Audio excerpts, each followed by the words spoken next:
Hi ನಮಸ್ಕಾರ, ನಾನು Kusuma. Welcome to fascinate gardener.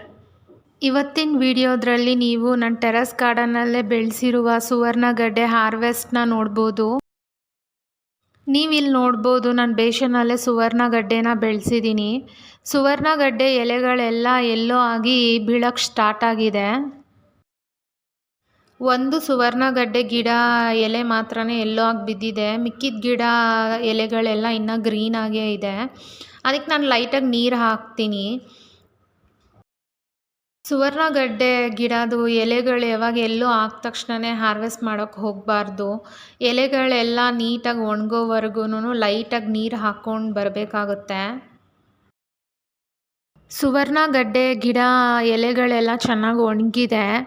ಅದರಿಂದ ಎಲೆಗಳು ಕಂಪ್ಲೀಟಾಗಿ ಒಣಗಿದ ಮೇಲೆ ಅದು ಪರ್ಫೆಕ್ಟ್ ಟೈಮು ನಾವು ಸುವರ್ಣಗಡ್ಡೆನ ಹಾರ್ವೆಸ್ಟ್ ಮಾಡ್ಬೋದು.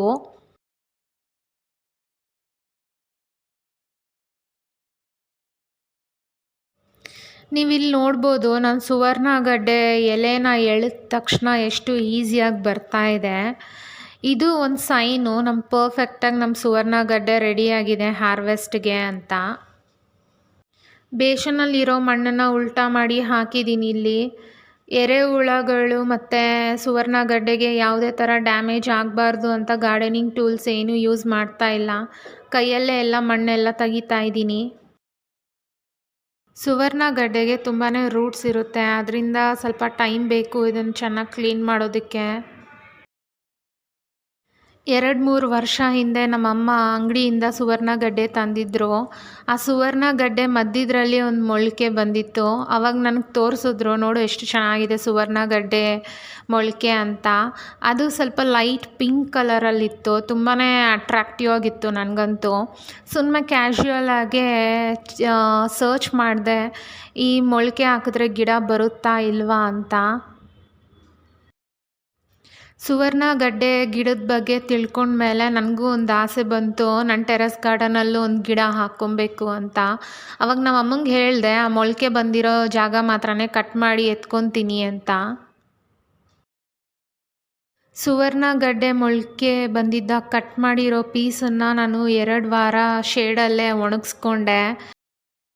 ನಾವು ಕಟ್ ಮಾಡಿದ ತಕ್ಷಣವೇ ಆ ಮೊಳಕೆನ ನಾವು ಮಣ್ಣಲ್ಲಿ ಏನಾನ ಇಕ್ಕಿದ್ರೆ ಆ ಪೀಸು ಫ್ರೆಶ್ ಆಗಿರುತ್ತಲ್ವ, ಅದರಿಂದ ಅದು ಕೊಳೆಯೋಕ್ಕೆ ಸ್ಟಾರ್ಟ್ ಆಗುತ್ತೆ.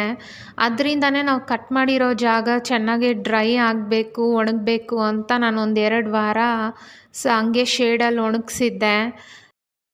ಹಂಗೆ ಸ್ಟಾರ್ಟ್ ಆಯಿತು ನನ್ನ ಟೆರೆಸ್ ಗಾರ್ಡನಲ್ಲಿ ಸುವರ್ಣಗಡ್ಡೆನ ಬೆಳೆಸೋ ಜರ್ನಿ. ಆವಾಗಿಂದಲೂ ವರ್ಷವೂ ನಮ್ಮ ಟೆರೆಸ್ ಗಾರ್ಡನಲ್ಲಿ ನಾನು ಸುವರ್ಣಗಡ್ಡೆನ ಬೆಳೆಸ್ಕೊಂಬರ್ತಾಯಿದ್ದೀನಿ. ಸುವರ್ಣಗಡ್ಡೆ ಬೆಳೆಸ್ಬೇಕಾದ್ರೆ ಅದಕ್ಕೊಂದು ದೊಡ್ಡ ಪಾಟ್ ಬೇಕಾಗುತ್ತೆ. ನಾನು ಬೇಷನ್ ಸೆಲೆಕ್ಟ್ ಮಾಡ್ಕೊತೀನಿ, ಅದಕ್ಕೆ ತುಂಬಾ ಸ್ಪೇಷಿಯಸ್ ಆಗಿ ಜಾಗ ಸಿಕ್ಕುತ್ತೆ ಅಂತ. ನೀವು ಬೇಕಂದರೆ ಗ್ರೋಯಿಂಗ್ ಬ್ಯಾಗ್ಸಲ್ಲಿ ಕೂಡ ಹಾಕ್ಕೊಬೋದು, ತುಂಬ ಚೆನ್ನಾಗಿ ಬೆಳೆಯುತ್ತೆ. ನನ್ನ ಟೆರೆಸ್ ಗಾರ್ಡನಲ್ಲಿ ಕಿಚನ್ ವೇಸ್ಟ್ ಕಂಪೋಸ್ಟಿಂಗ್ ಮಾಡೋದ್ರಿಂದ ಮಣ್ಣು ತುಂಬಾ ನ್ಯೂಟ್ರಿಯೆಂಟಾಗಿ ಫರ್ಟೈಲಾಗಿರುತ್ತೆ. ಆದ್ದರಿಂದ ನಾನು ಯಾವುದೇ ಸಪ್ರೇಟಾಗಿ ಪಾಟಿಂಗ್ ಮಿಕ್ಸ್ ಅಂತ ಏನೂ ಮಾಡ್ಕೊಳಲ್ಲ. ಆ ಕಿಚನ್ ವೇಸ್ಟ್ ಕಂಪೋಸ್ಟ್ ಮಣ್ಣಲ್ಲೇ ನಾನು ಸುವರ್ಣಗಡ್ಡೆನೂ ಬೆಳೆಸ್ತೀನಿ. ಸುವರ್ಣಗಡ್ಡೆ ಗಿಡ ಚೆನ್ನಾಗಿ ಬೆಳಿಬೇಕಂದ್ರೆ ಒಂದು 6 ಅವರನ ಅದಕ್ಕೆ ಬಿಸಿಲು ಬೇಕಾಗುತ್ತೆ. ಸುವರ್ಣಗಡ್ಡೆ ಮತ್ತು ಮಣ್ಣು ಒಂದೇ ಕಲರಲ್ಲಿರೋದ್ರಿಂದ ಸರಿಯಾಗಿ ಇಲ್ಲಿ ಗೊತ್ತಾಗ್ತಾ ಇಲ್ಲ. ಫುಲ್ಲು ಕ್ಲೀನ್ ಮಾಡಿದ್ಮೇಲೆ ನಿಮಗೆ ಲಾಸ್ಟಲ್ಲಿ ನಾನು ತೋರಿಸ್ತೀನಿ ನನ್ನ ಟೆರೆಸ್ ಗಾರ್ಡನಲ್ಲಿ ಎಷ್ಟು ಚೆನ್ನಾಗಿ ಸುವರ್ಣಗಡ್ಡೆ ಬೆಳೆದಿದೆ ಅಂತ. ಸುವರ್ಣಗಡ್ಡೆ ಮಣ್ಣು ಒಳಗಡೆ ಬೆಳೆಯೋದ್ರಿಂದ ಸ್ವಲ್ಪ ನೀರು ನೋಡ್ಕೊಂಡು ಹಾಕಬೇಕಾಗುತ್ತೆ, ಮತ್ತು ಡ್ರೈನೇಜ್ ಹೋಲು ನೋಡ್ಕೊಬೇಕು. ಅಕಸ್ಮಾತ್ ನೀರೇನಾನ ಜಾಸ್ತಿ ಆಯಿತು ಅಂದರೆ ಸುವರ್ಣಗಡ್ಡೆ ಕೊಳೆಯೋಕ್ಕೆ ಸ್ಟಾರ್ಟ್ ಆಗಿಬಿಡುತ್ತೆ ಒಳಗಡೆನೆ.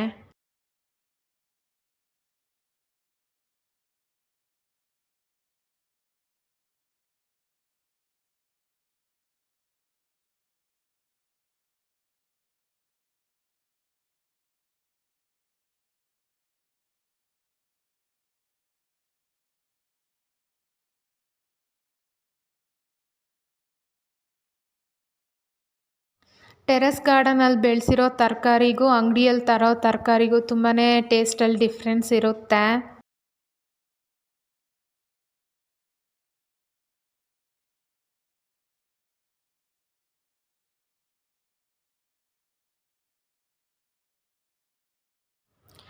ಟೆರೆಸ್ ಗಾರ್ಡನಲ್ಲಿ ಈಸಿಯಾಗಿ ತರಕಾರಿಗಳನ್ನ ಬೆಳೆಸ್ಕೊಬೋದು. ನೀವು ಕೂಡ ನಿಮ್ಮ ಟೆರೆಸ್ ಗಾರ್ಡನಲ್ಲಿ ಟ್ರೈ ಮಾಡಿ.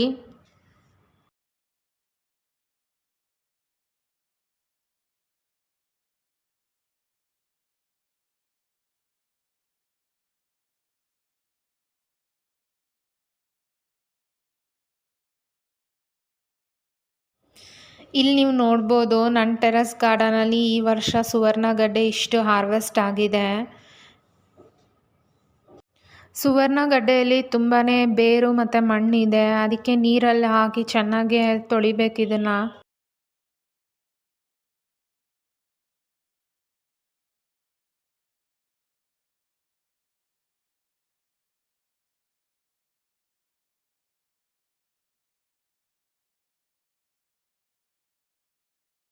ಸುವರ್ಣಗಡ್ಡೆನೆಲ್ಲ ನೀರಲ್ಲಿ ಹಾಕಿ ಚೆನ್ನಾಗಿ ತೊಳಿತಾ ಇದ್ದೀನಿ. ಸುವರ್ಣಗಡ್ಡೆಯಲ್ಲಿ ತುಂಬಾ ಬೇರು ಮತ್ತು ಮಣ್ಣು ಇರೋದ್ರಿಂದ ಬೇರೆಲ್ಲ ತೆಗ್ದು ಸ್ವಲ್ಪ ಮಣ್ಣೆಲ್ಲ ಚೆನ್ನಾಗಿ ಉಜ್ಜಿ ತೊಳಿಬೇಕಾಗುತ್ತೆ. ಸೈಡಲ್ಲಿ ಮತ್ತು ಮೇಲೆ ಎಲ್ಲ ಮಣ್ಣು ಮೆತ್ಕೊಂಡಿದೆ, ಅದರಿಂದ ಸ್ವಲ್ಪ ಚೆನ್ನಾಗಿ ತೊಳಿಬೇಕು. ಇಲ್ಲಿ ನೀವು ನೋಡ್ಬೋದು ನೀರೆಲ್ಲ ಎಷ್ಟು ಮಣ್ಣಾಗಿದೆ ಅಂತ. ನಾನು ಈ ನೀರನ್ನ ಮತ್ತೆ ನನ್ನ ಟೆರೆಸ್ ಗಾರ್ಡನ್ ಗಿಡಗಳಿಗೆ ಹಾಕ್ಕೊತೀನಿ. ಸುವರ್ಣಗಡ್ಡೆನ ಈಸಿಯಾಗಿ ಟೆರೆಸ್ ಗಾರ್ಡನಲ್ಲಿ ಆರ್ಗ್ಯಾನಿಕ್ ಆಗಿ ಬೆಳೆಸ್ಕೊಬೋದು. ನೀವು ಒಂದು ಸತಿ ಟ್ರೈ ಮಾಡಿ.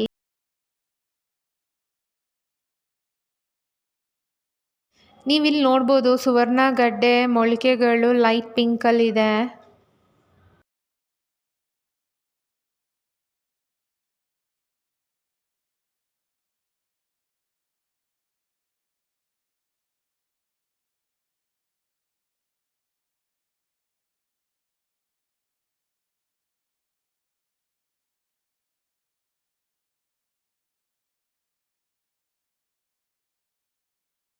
ನೀವಿಲ್ಲಿ ನೋಡ್ಬೋದು ಸುವರ್ಣಗಡ್ಡೆನ ಒಂದು ಸತಿ ತೊಳೆದ ಮೇಲೆ ಹಿಂಗೆ ಕಾಣಿಸ್ತಾ ಇದೆ ಅಂತ. ಇನ್ನೂ ಸ್ವಲ್ಪ ಮಣ್ಣು ಸೈಡಲ್ಲಿ ಇರೋದ್ರಿಂದ ಇನ್ನೊಂದು ಸತಿ ವಾಶ್ ಮಾಡಬೇಕು ಇದನ್ನು ಚೆನ್ನಾಗೆ. ಕ್ಲೀನ್ ಮಾಡಿದ್ಮೇಲೆ ನೀವು ನೋಡ್ಬೋದು ಇಲ್ಲಿ ಮಣ್ಣು ಮತ್ತು ಸುವರ್ಣಗಡ್ಡೆ ಬೇರೆ ಎಷ್ಟು ಇದೆ ಅಂತ. ಈ ಬೇರೆಲ್ಲ ನಾನು ಕಿಚನ್ ವೇಸ್ಟ್ ಕಂಪೋಸ್ಟ್ಗೆ ಹಾಕ್ಕೊತೀನಿ.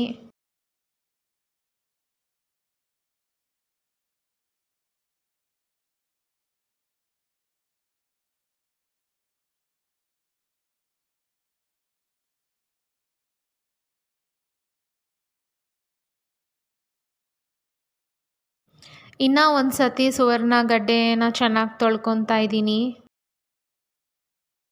ಇಂಥ ಟೆರೆಸ್ ಗಾರ್ಡನಿಂಗ್ ವೀಡಿಯೋಸ್ಗೋಸ್ಕರ ಫ್ಯಾಸಿನೇಟ್ ಗಾರ್ಡನರ್ ಚಾನಲ್ನ ಸಬ್ಸ್ಕ್ರೈಬ್ ಮಾಡ್ಕೊಳ್ಳಿ.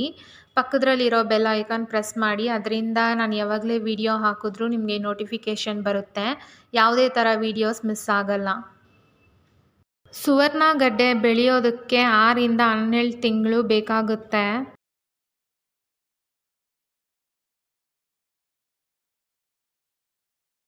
ನಮ್ಮಮ್ಮ ತುಂಬ ಚೆನ್ನಾಗಿ ಅಡುಗೆ ಮಾಡ್ತಾರೆ. ಸುವರ್ಣಗಡ್ಡೆ ಸಾಗು ಮಾಡ್ತಾರೆ, ಅದಕ್ಕೆ ಚಪಾತಿ, ಪೂರಿ, ಗೀ ರೈಸು ಒಳ್ಳೆ ಕಾಂಬಿನೇಷನು, ತುಂಬಾ ಟೇಸ್ಟಿಯಾಗಿರುತ್ತೆ.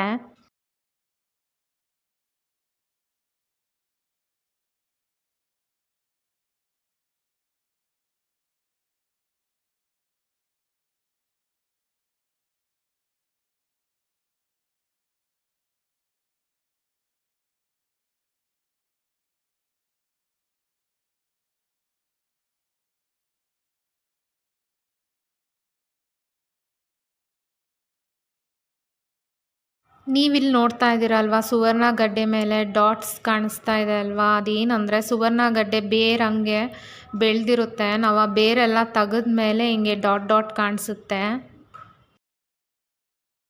ಇಲ್ಲಿ ನೀವು ನೋಡ್ಬೋದು ಸುವರ್ಣಗಡ್ಡೆಯಲ್ಲಿ ಚಿಕ್ಕ ಚಿಕ್ಕದಾಗಿ ಮೊಳಕೆಗಳು ಬರೋಕ್ಕೆ ಶುರುವಾಗಿದೆ.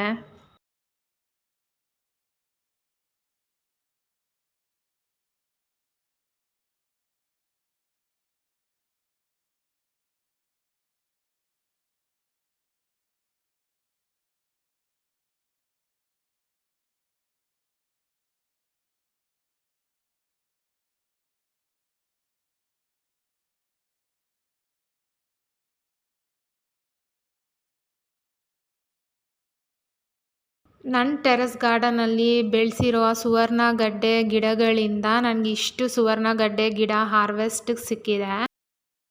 ಸುವರ್ಣಗಡ್ಡೆ ಹಾರ್ವೆಸ್ಟ್ ಆದ ತಕ್ಷಣವೇ ಇದನ್ನು ತಿನ್ನಕ್ಕೆ ಹೋಗಬಾರ್ದು. 15 ದಿವಸ ಇಲ್ಲ ಅಂದರೆ 1 ತಿಂಗಳವರೆಗೂ ಚೆನ್ನಾಗಿ ಗಾಳಿ ಆಡೋ ಜಾಗದಲ್ಲಿ ಇದನ್ನು ಇಡಬೇಕಾಗುತ್ತೆ. ಆಮೇಲೆ ಬೇಕಂದರೆ ನಾವು ತಿನ್ಬೋದು.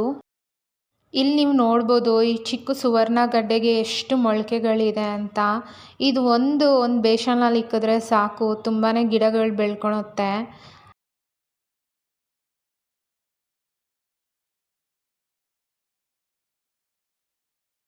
ನಿಮ್ಗೆ ಈ ವಿಡಿಯೋ ಇಷ್ಟ ಆಗಿದ್ದರೆ ಲೈಕ್, ಶೇರ್, ಕಮೆಂಟ್ ಮಾಡಿ. ಮತ್ತೆ ಸಿಗೋಣ. ಬಾಯ್. Thanks for watching.